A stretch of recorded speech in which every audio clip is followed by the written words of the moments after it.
I'm Anne Whitman on behalf of the Center of Excellence of Psychosocial and Systemic Research at Mass General Hospital. We've created a video for parents with mental health and substance use challenges and their providers. We want to raise awareness, reduce stigma and isolation, and improve the lives of parents and their children. We now invite you to explore our stories. Thank you. So my name is Beth Stark. I am 40 years old. I have a 4.5-year-old son named Philip, and he is wonderful. My mental health issues probably popped up in my late teens and kind of came to a head after I had my son at age 36. It was at that point that I was eventually given a diagnosis of having postpartum depression, bipolar disorder, and I was in the throes of alcoholism. When we found out we were pregnant, I was over the moon. Elated. I had my son, and about 7 weeks after having him, the postpartum kicked in. And at that same point, I started drinking again. And it was during that time that I felt I lost complete control over who I was becoming. I have 3 children. I have 2 with mental health issues. My substance use and my mental illness affected my parenting style tremendously. So my children had to fend for their own as far as fixing themselves something to eat, washing their own clothes, and taking care of themselves. In the early years, my relationship was very strained with my children. They did not trust me. And it came a time when my daughter became the parent, and she ended up taking care of me once I became very mentally incapacitated at one time.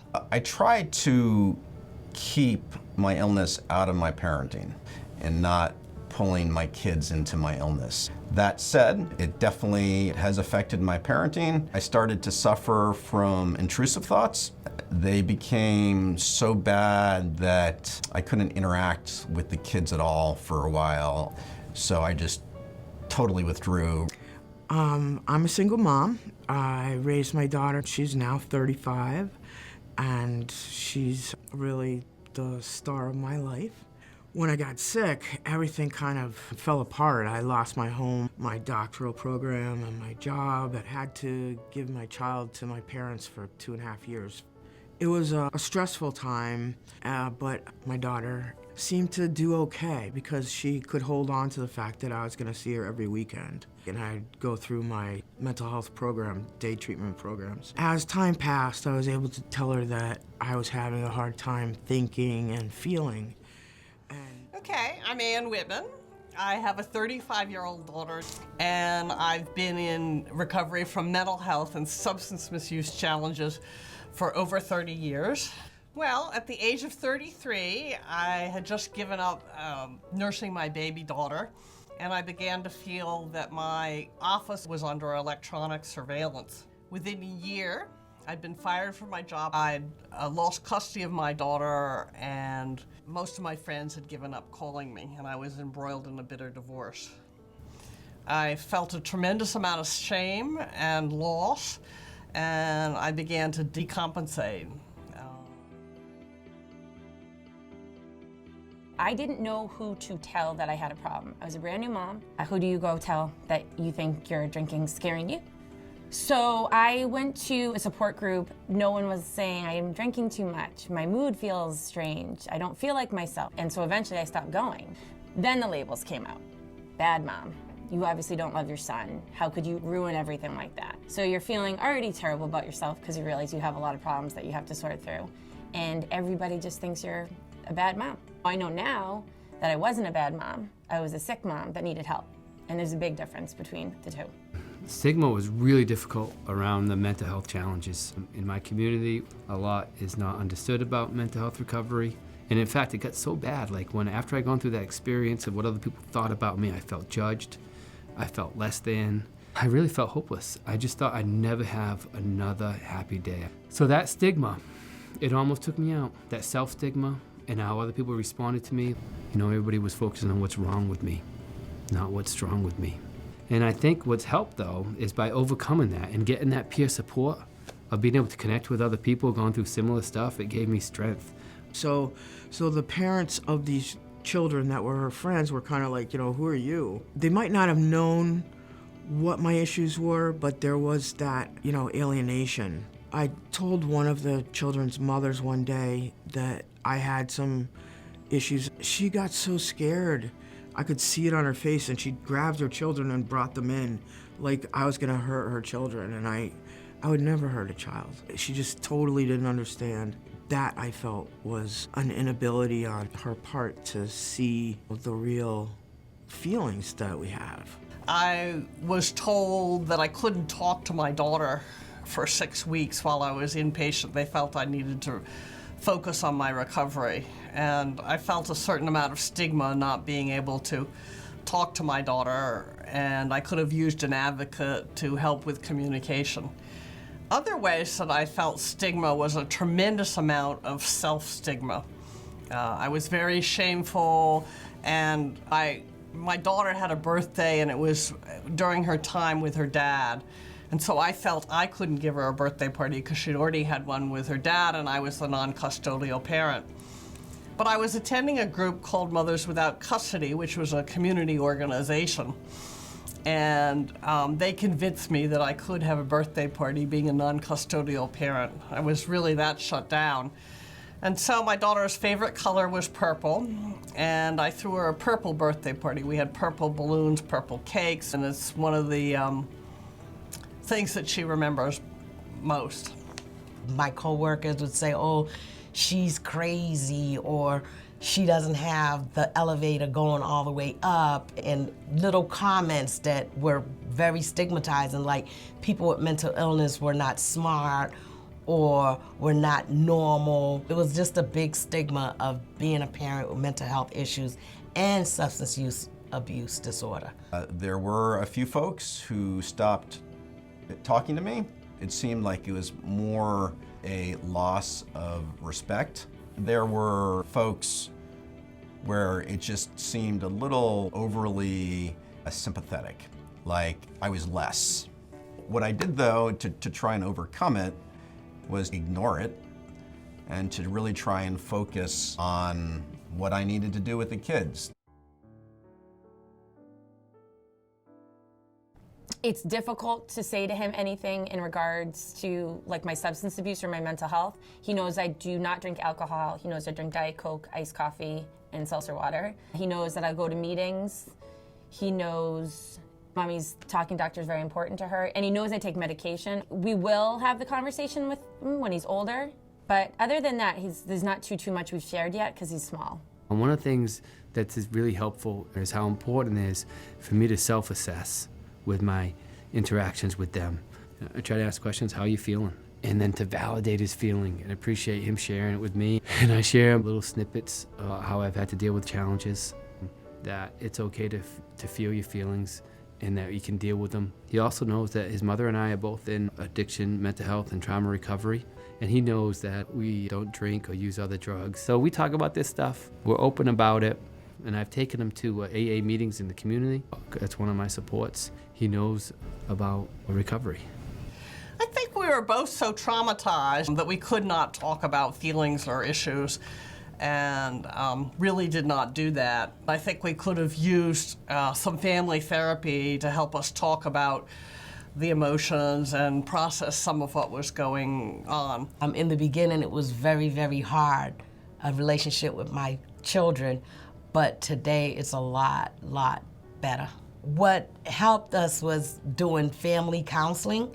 By doing family counseling, we were able to talk to each other about things that we couldn't talk to each other without a therapist there. We were able to get out a lot of things that was bothering us that we didn't know. For example, I would always yell at my children. I never really talked to them. Well, out of family therapy, I started talking more, treating them more with respect, not swearing as much. So those were successes that I've gotten through the therapy of how to talk to my children. We're getting along so much better today now that we know about our diagnosis, and now that we know how to take care of ourselves, we're able to take care of each other. You know, as a person with a serious mental illness, you have a burden to carry, and so it really makes sense to have someone helping you carry that burden. The biggest support has been my family, especially my parents. Without them, I would not be here. They have been with me since day one. When they realized that they could not reason with me, they just learned everything they could about my illness, and they were ready to be there when I was ready to have them there. It's really important to have someone there in your corner all the time. The supports I had when I first started getting sick were professional supports. I had a psychiatrist. She was really supportive. She believed in me. I had my family. I got a psychologist that I started working with. That was the difference of my whole life. You know, while that was very informative, it wasn't as important as the relationships that I built with people. I can see that the relationships are so important for people. Talking with each other is really important, and just being able to share. So it was peer support which really, made the difference. I have a ton of family support, which has helped me develop faith. Also, exercise is a huge support. I have a wellness recovery action plan, which I have a game plan on what I got to do to be well, to look at what I got to do to be well on a daily basis. What do I got to leave in my life? What do I got to leave out? I'm a member of a gym community. I've been going to the same gym for over 10 years. So there's a community of people, and there's people in recovery there, and there's people that I work out with. So that culture of that community at the gym is a big part of my recovery. There's recovery support centers that are all throughout the state, and recovery learning communities as well. So peer support is a huge support. I got a lot of help from the school. They made me the class parent, which helped me overcome some of the stigma that the other parents felt towards me. They had not let Ren come play at my house when I was in early sobriety, and as I became a class parent, they got more used to me and loosened up a little bit. They also put on a forum of parents in recovery, talking about their recovery at the school, and that made me feel less alone and less shameful, and so that was very helpful. As I developed new therapists and got further along in recovery, I was able to discuss every aspect of parenting, and they were very helpful. In the beginning, though, I was too afraid to really bring up the issues because I was afraid I would lose custody or that I would lose time with my child. Some resources that I know of now would be Horizons for the Homeless Children's Centers, the DMH wraparound services for parents, and the DMH parent program. I was not able to talk about parenting with my mental health providers, most likely because my children were already big by now. So they didn't feel the need to talk to me about parenting since I didn't have young children. My children were older. So I never actually got to talk about parenting and parenting styles and things like that with my therapist. I was lucky enough, and I met my now psychiatrist and my now therapist, and they believed in me more than anything in the world. There was never a point where they just were not literally always in my corner. They still are.